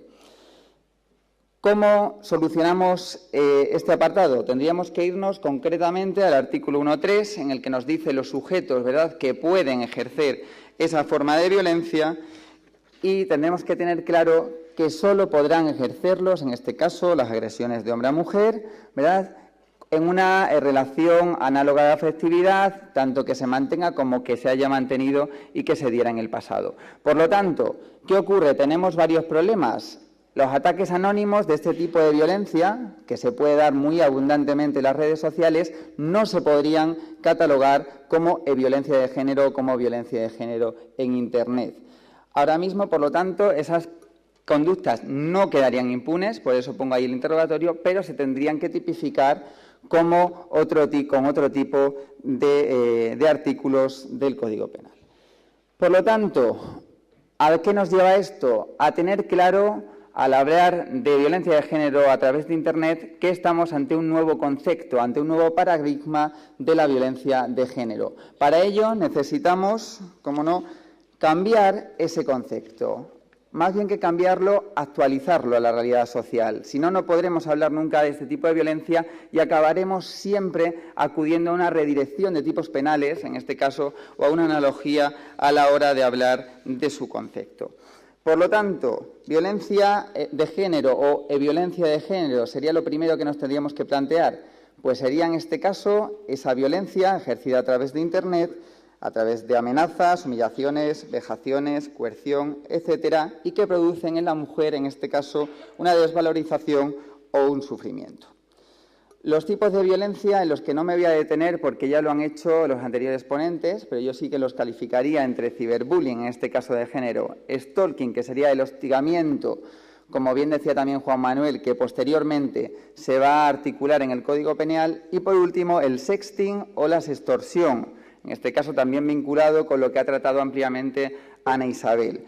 Como decían ellos, cualquiera de estas conductas, que ahí os traía en este caso una noticia de ayer mismo, vemos que no es ciencia ficción, que se produce a diario en este caso, vemos como cualquiera de estos tipos a día de hoy no están regulados en nuestro Código Penal. Lo que se hace es una redirección de tipos penales para intentar otorgar una tutela judicial efectiva a las víctimas de estos casos. Por lo tanto, vemos que el ciberbullying no está regulado, el stalking, que sería en este caso el acecho a través de Internet, lo que también se referían esta mañana con el control telemático de la última conexión del WhatsApp, etcétera, tampoco estaría regulado, tendríamos que redirigirlo a algunas formas de acoso. El sexting, popularizado en los últimos años por personajes a día de hoy bastante conocidos, que se basa en un primer intercambio, que eso sí que hay que tenerlo claro, en el que la víctima, en este caso en la primera ocasión, voluntariamente ha cedido esa información, ¿verdad? Porque estamos primero en un caso en el que la víctima cede de forma, ya os digo, voluntaria, esas imágenes en una actitud comprometida, y que posteriormente, al acabar esa relación de pareja, el presunto autor, el potencial autor, va a utilizar para vulnerar los derechos de la víctima y causarle ese hostigamiento y esa vejación. Ahora bien, esa conducta de sexting, que tampoco está regulada como tal en nuestro Código Penal y que se dirigía, como decían, a los artículos 189 y 197 del Código Penal, puede ir acompañada también de una extorsión, lo que se llama la sextorsión, es decir, posteriormente, una vez que tengamos esas imágenes, intentar chantajear a la potencial víctima para lograr volver a retomar el contacto con ella. En este caso, en el Código Penal tampoco se regula y solo se regularía con fines económicos, pero no con fines afectivos o sexuales. Después de esa introducción, ya os digo, haciendo un breve análisis de lo ya dicho, intentando aportar algo nuevo, sí que vamos al tratamiento procesal de la violencia de género a través de Internet, justo el tema central de la ponencia. Lo que tenemos que plantearnos en primer lugar, es ver el mecanismo con el que vamos a iniciar ese procedimiento en este caso.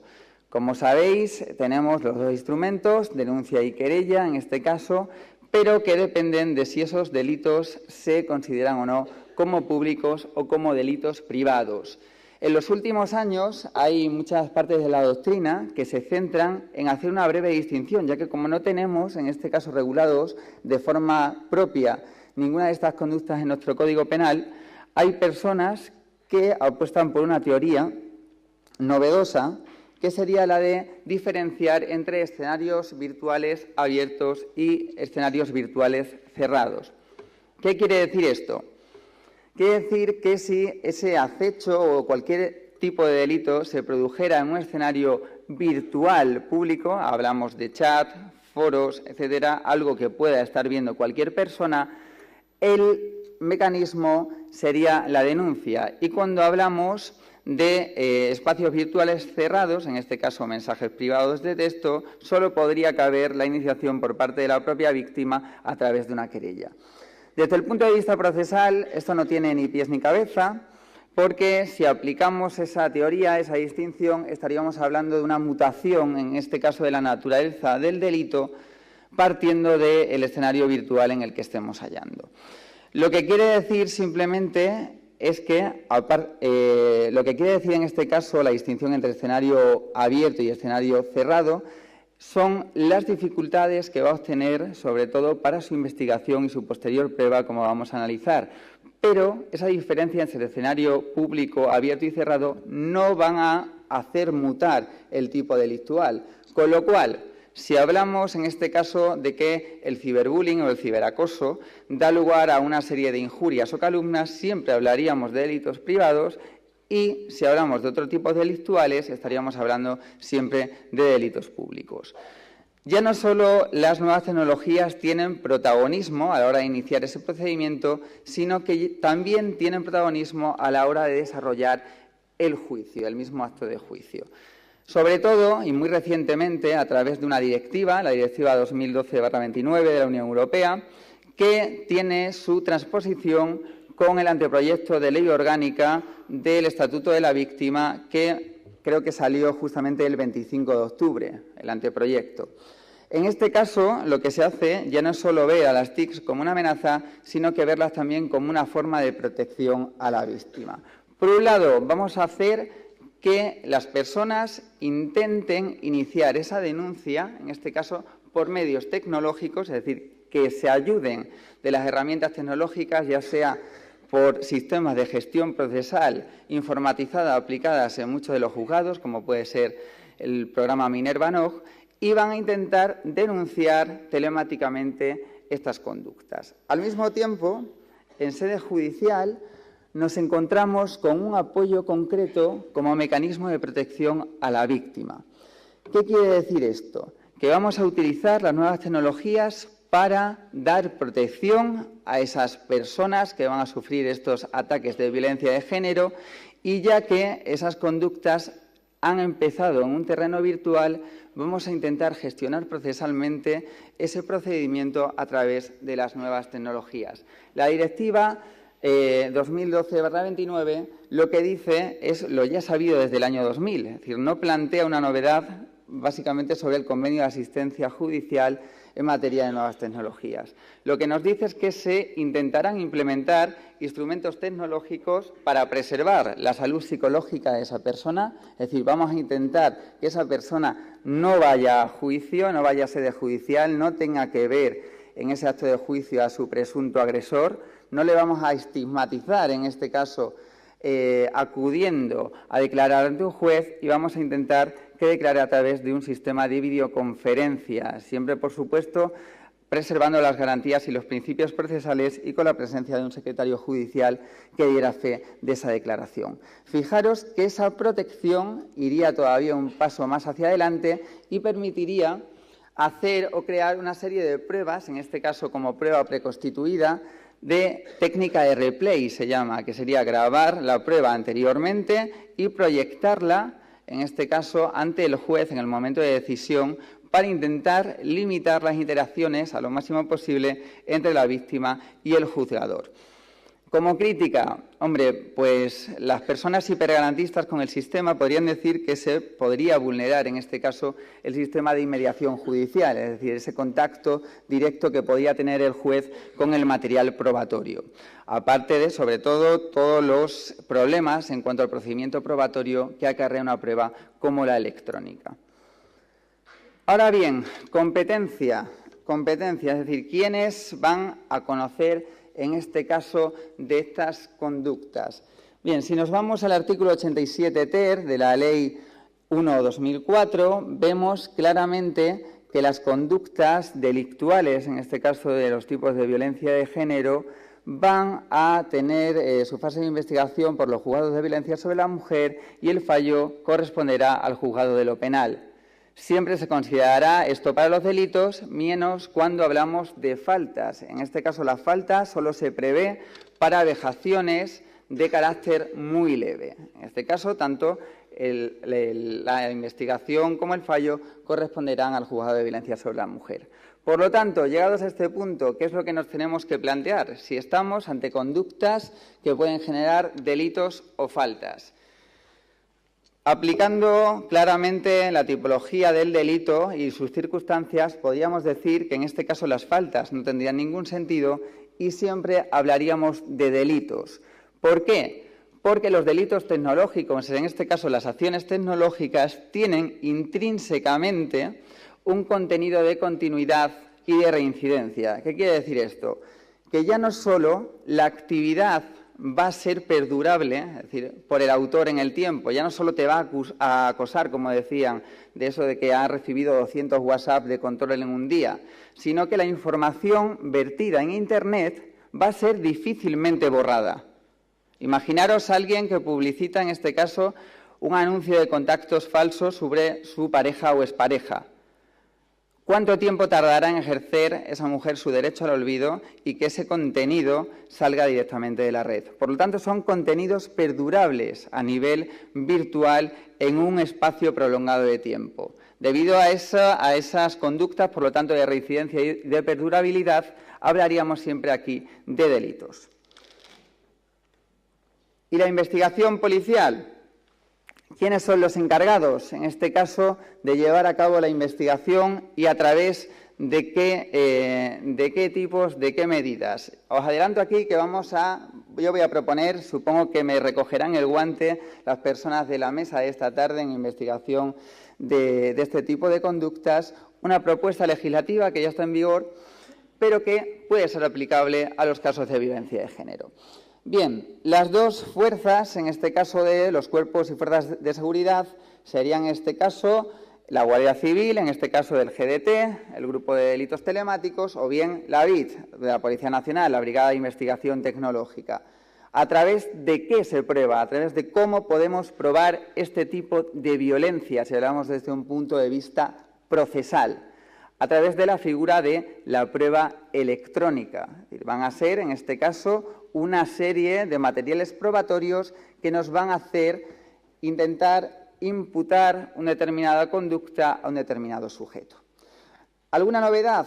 Y la que propongo y la que desarrollaré a continuación, la figura del agente encubierto en Internet. Y ahora veremos exactamente en qué consiste. En primer lugar, los elementos probatorios que se pueden aportar o que se pueden instrumentalizar para imputar un tipo de delito como este. Hablaríamos de pruebas electrónicas generadas por la propia informática, ya nos estamos hablando desde un punto de vista técnico, refiriéndonos a cookies, logs, tags, es decir, lenguaje completamente técnico que no sé si todo el mundo de aquí comparte. En segundo lugar, bueno, las primeras serían sobre todo para probar cuestiones de geolocalización, conversaciones de chat, etcétera. Es decir, entraríamos en la figura sobre todo del ciberbullying y del stalking. En segundo lugar, pruebas generadas a través de documentos digitales, imágenes digitales, etcétera. En este caso, hablaríamos de las pruebas para probar las conductas de sexting o de sextorsión, en este caso. Imágenes digitales que van a ser aportadas también como pruebas en un determinado proceso. Y, por último, pruebas electrónicas mixtas, que serían pruebas, en este caso físicas, a las que se le aplica un barniz tecnológico. ¿Qué quiere decir esto? Hablaríamos, en este caso, ya de como medida de protección a la hora de testificar. Sería, en este caso, la declaración testifical de la víctima a la que se le aplicaría un barniz tecnológico y sería una prueba testifical a través de videoconferencia. Esos serían, por lo tanto, el abanico probatorio que tendríamos en este tipo de conductas. ¿Ventajas de estas pruebas? ¿Desventajas a nivel procesal?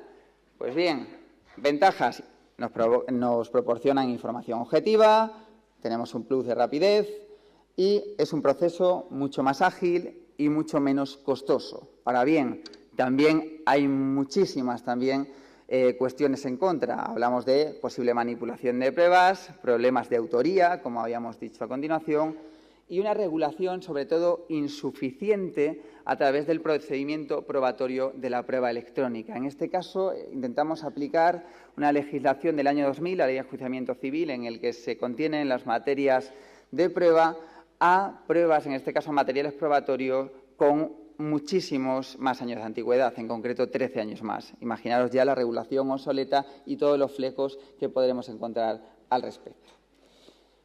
Para una propuesta, la investigación policial, yo decía, la figura del agente encubierto en Internet.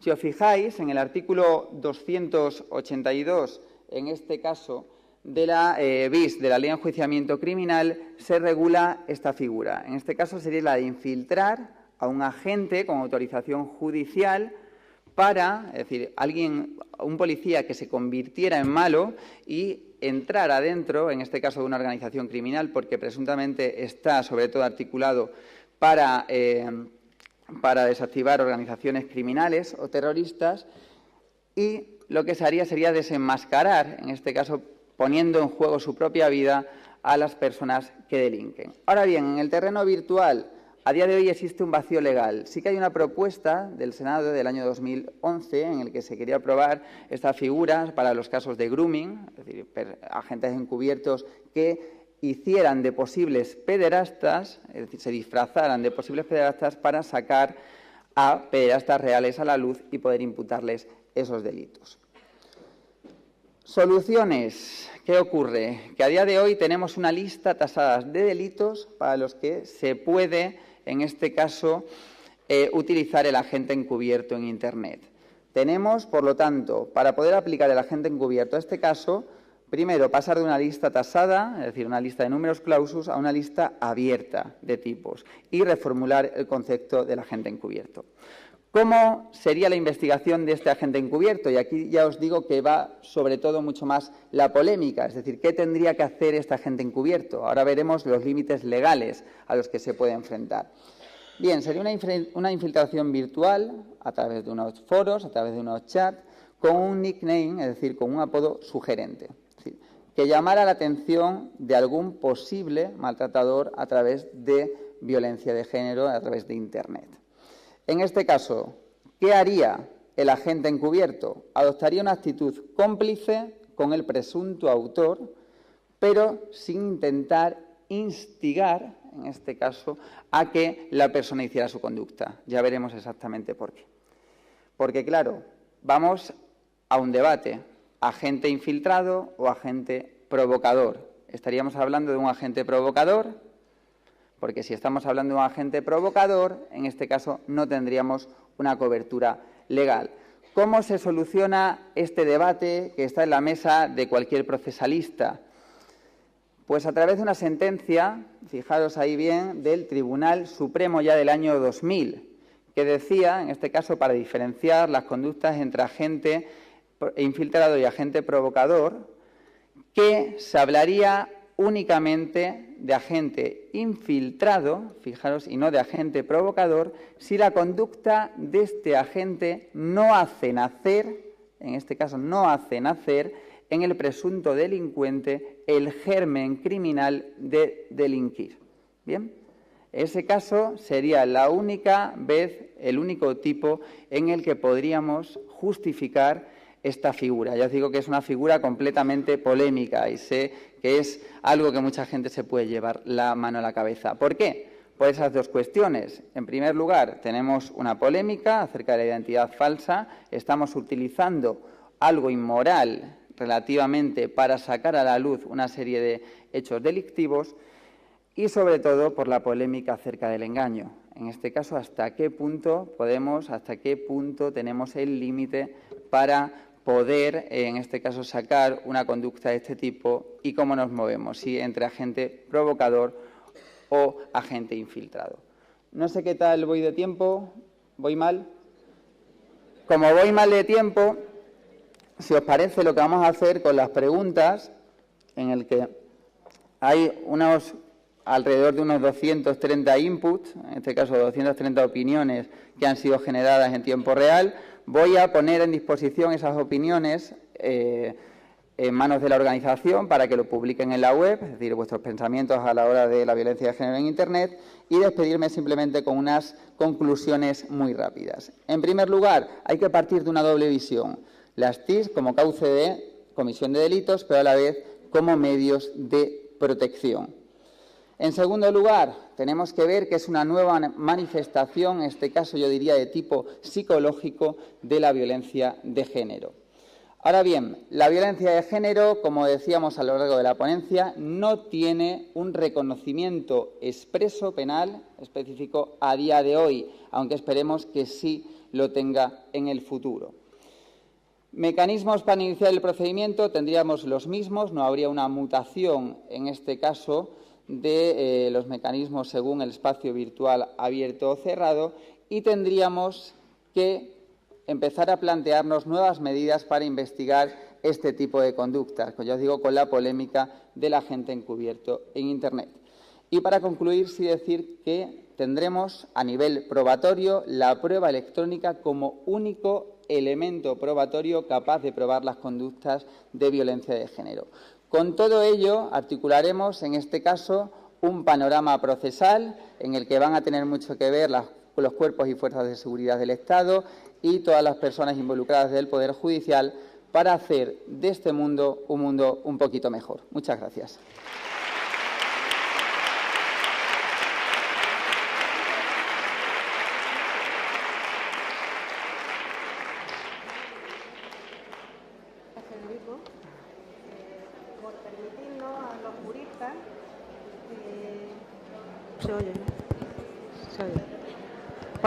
Por permitirnos a los juristas abrirnos un poco la mente y darnos unas nuevas perspectivas, instrumentos de lucha contra la delincuencia, teniendo en cuenta que los juristas nos enfrentamos día a día con leyes tan obsoletas como nuestra actual ley de enjuiciamiento criminal del siglo XIX, donde se incluye además el famoso artículo 416 de la Ley de Enjuiciamiento Criminal, que difícilmente convive con este tipo de delitos.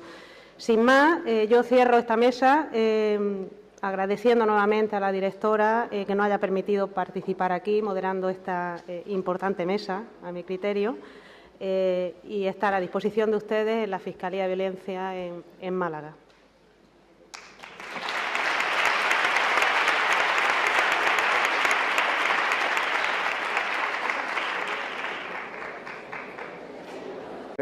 Sino también a su propia paz familiar, es decir, a su entorno familiar. Ese tipo de comentarios, de publicaciones que se hacen a través de distintos medios, como luego veremos, no solamente va a suponer un importante quebranto de su integridad psicológica, sino también de una pequeña o falta de estabilidad en su entorno familiar, especialmente cuando tienen hijos menores.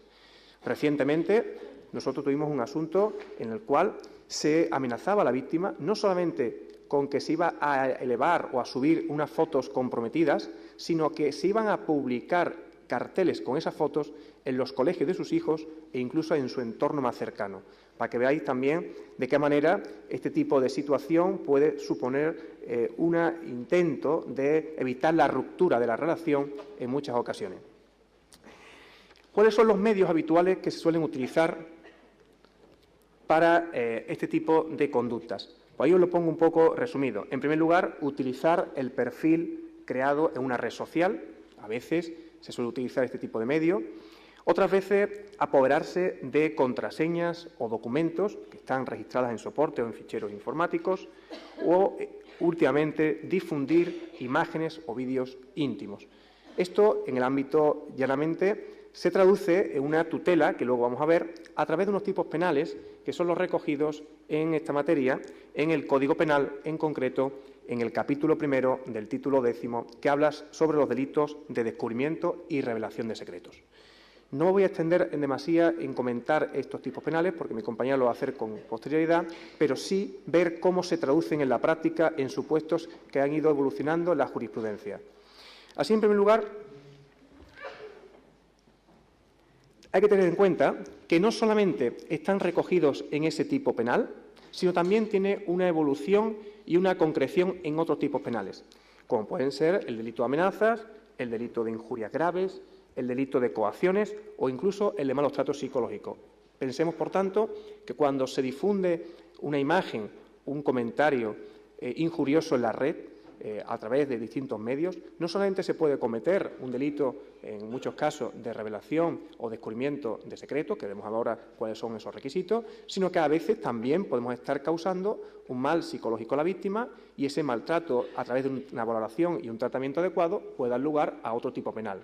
O a veces simplemente lo que se hace es amenazar a otra persona con que si no se vuelve con ella o si no se hace lo que uno quiere, pues se va a revelar una serie de datos que afectan a su ideología, a su sexo o a cualquier acto íntimo de la misma. O incluso en otras ocasiones también lo que se hace es utilizar ese medio que es la red social como instrumento para coaccionar o chantajearla de manera que pueda volver otra vez a mantener y a reequilibrar esa relación que en muchas ocasiones ya se había roto. En primer lugar, ¿qué diferencia, que es, digamos, el quid de la cuestión, hay entre el secreto y la intimidad? Una cosa es el secreto y otra cosa es totalmente distinta, la intimidad. Lo digo porque no es lo mismo en muchas ocasiones decir, no, mire usted, que es que se ha apoderado de mi contraseña y ha accedido a mi muro público del Facebook. O mire usted, resulta que lo que ha hecho es acceder a mi correo electrónico con mi número de trabajo y lo ha colgado en un chat. Bien, son conductas distintas en función de que se afecte al secreto o a la intimidad. Evidentemente, el secreto, ya lo dice gran parte de nuestra jurisprudencia, tiene un aspecto, en primer lugar, positivo y negativo. Es decir, el secreto simplemente es un hecho que es conocido, pero solo por un número muy limitado de personas, limitadísimo, en función de la voluntad de esa persona que quiere que lo ejerza, y además en cuya ocultación el afectado tiene un interés. Mientras que, por el contrario, la intimidad, pues evidentemente es un derecho de exclusión de ese tipo de conocimiento, de determinados aspectos de la vida privada, pero también tiene un aspecto positivo, y es que ese derecho de exclusión y de control lo tiene el propio titular de esa voluntad, que a veces se intenta manipular de alguna manera. Esa diferencia entre el secreto y la intimidad ya lo reflejaba nuestro Tribunal Supremo en una sentencia del año 2007, de 21 de marzo, en el cual se decía, y ahí os lo pongo, que realmente este tipo de intimidad lo que se protege fundamentalmente es la intimidad personal y la intimidad familiar. De manera que es la existencia de un ámbito propio y de un ámbito reservado frente a la acción y al conocimiento de los demás, necesario según las pautas culturales para mantener una calidad mínima de vida humana. De manera que a veces ese tipo de secreto, ese tipo de intimidad, por muy pensemos que afecte a hechos irrelevantes, para la víctima pueden ser de una gran afectividad o íntimos. Vamos a ver a continuación cuáles son esos tipos legales. Esta materia, vuelvo a decir, específicamente determinada, se encuentra recogida dentro del ámbito de los delitos de descubrimiento y revelación de secretos. Podemos decir que existen tres tipos legales distintos. En primer lugar, el llamado secreto documental, En segundo lugar, el secreto de las comunicaciones. Y en tercer lugar, los llamados secretos informáticos. Vamos simplemente a, de forma muy breve, dar algunas pinceladas de cada una de ellas para ver cómo eso se traduce en las distintas conductas que vemos a diario en los juzgados. En primer lugar, el secreto documental. Ahí os lo pongo los dos tipos de conductas que al respecto existen. En primer lugar, siempre hay que tener en cuenta que se trata... Como director de cursos, como actividad investigadora, y en concreto ha participado en numerosísimas consultorías internacionales, nombrado como experto en colaboración internacional en países como en Panamá, Bulgaria, Ciudad de Guatemala, Perú, etcétera, etcétera. Bueno, pues sin más le voy a ceder la palabra a Francisco, que nos hablará de la violencia de género y los delitos tecnológicos desde el punto de vista sustantivo.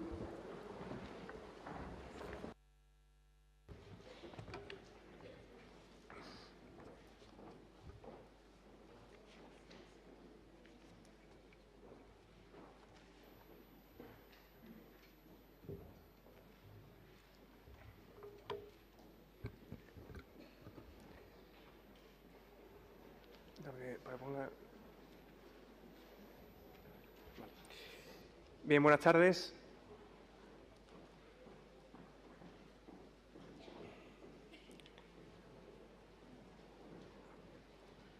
Vamos a esperar un poco que se vayan acomodando.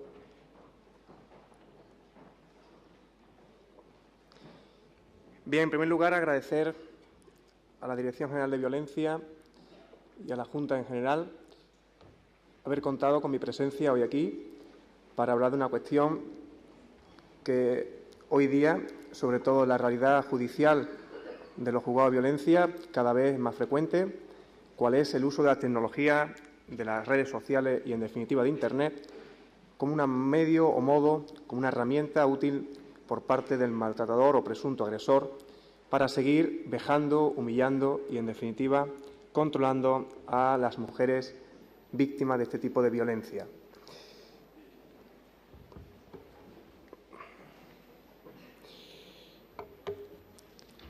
Como verán, son frecuentes cada vez más en la práctica despertarse por la mañana o ver cualquier diario, ya sea digital, escrito o audiovisual, ver cualquier noticia en la cual se hace referencia a la utilización de las nuevas tecnologías, por supuesto de manera indiscriminada o de manera indebida, con la finalidad última de dañar psicológicamente, en muchos casos, a la mujer o quien ha sido mujer, esposa o pareja o expareja de esta persona. Aquí os pongo un ejemplo de una reciente, donde se decía que colgaron en Internet anuncios de una mujer ofreciéndola como prostituta. Incluso en el día de ayer, otra más reciente, en Málaga, se aludía a que la expareja de una señora había accedido al sistema informático tras apoderarse de su contraseña para, en la universidad, anularle el expediente académico a esta señora y dejarla todo el año entero sin poder cursar los estudios universitarios que pretendía. De ahí vemos ya la importancia que tiene este fenómeno, un fenómeno que, bueno, desde el año 2008 hasta ahora ha ido evolucionando y es lo que vamos a intentar ver de forma lo más breve posible, lo más práctica y lo más cercana, para que puedan ustedes comprender qué respuesta penal existe hoy día en nuestro ordenamiento jurídico, qué podemos hacer los jueces de violencia y, sobre todo, qué es lo que se prevé en la futura reforma del Código Penal. Aquí os pongo un poco el contenido de lo que vamos a ir viendo para que sepan ustedes en cada momento la guía que vamos a seguir. Por supuesto, no se trata de una tesis doctoral ni ningún curso excelente por el tiempo que tenemos, sino simplemente de ir tocando aquellos aspectos más importantes, más relativos y, sobre todo, dar unos mensajes muy claros sobre qué hay que hacer, cómo se debe luchar contra este tipo de violencia y qué respuesta penal merece. Sobre todo porque posteriormente mis compañeros van a tratar aún más, de un lado, el aspecto procesal y, de otro lado, el aspecto sustantivo de esta materia.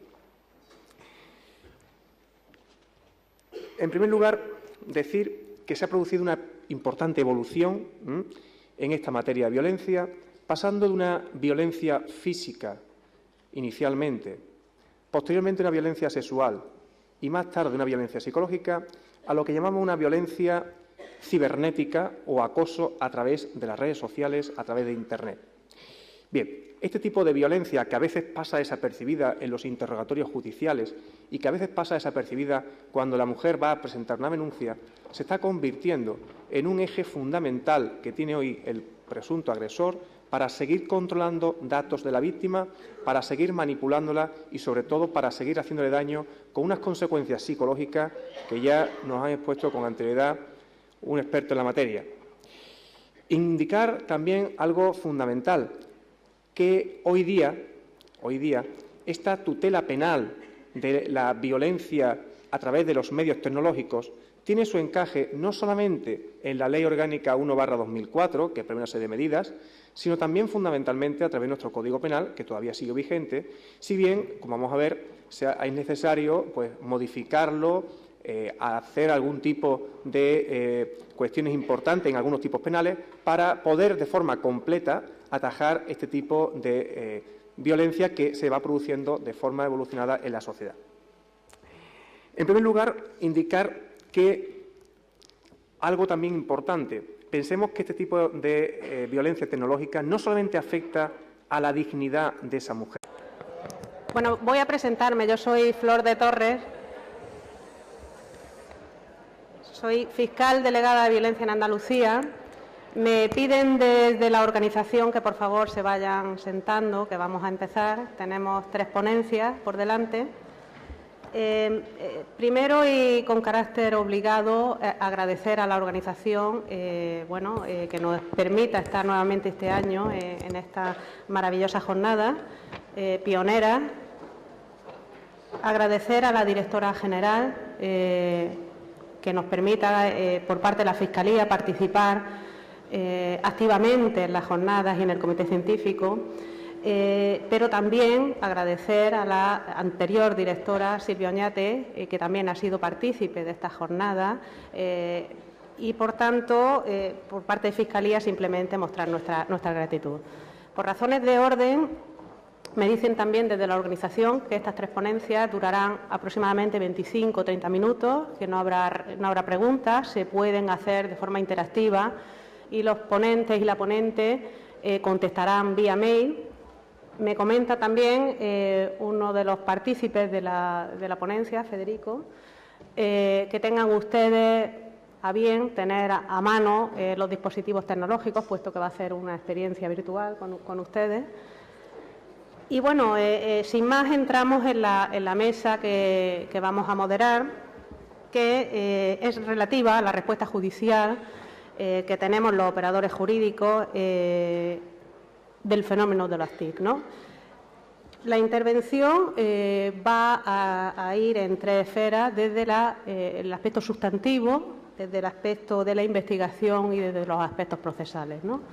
Por tanto, la primera intervención correrá a cargo de Francisco Manuel Gutiérrez Romero, que muchos de ustedes y muchas de ustedes conocerán porque es magistrado titular del Juzgado de Violencia a la Mujer número 2 de Sevilla. Está situado a mi derecha. Tiene una amplísima trayectoria como magistrado, ha estado en el juzgado de primera instancia, de instrucción número 3 de Ceuta, de Aracena, incluso de la localidad de Puebla del Río. Tiene una formación académica porque es diplomado en estudios avanzados expedido por la Universidad de Sevilla. Cursa y prepara la tesis doctoral en la actualidad de los aspectos procesales y sustantivos de la nueva Ley Orgánica Integral 104. Tiene además una distinción honorífica como premio 8 de marzo del Día Internacional de la Mujer, recibido por el Centro de Información a la Mujer de la Mancomunidad de la Ribera de Huelva. Tiene numerosísimas intervenciones en cursos como ponente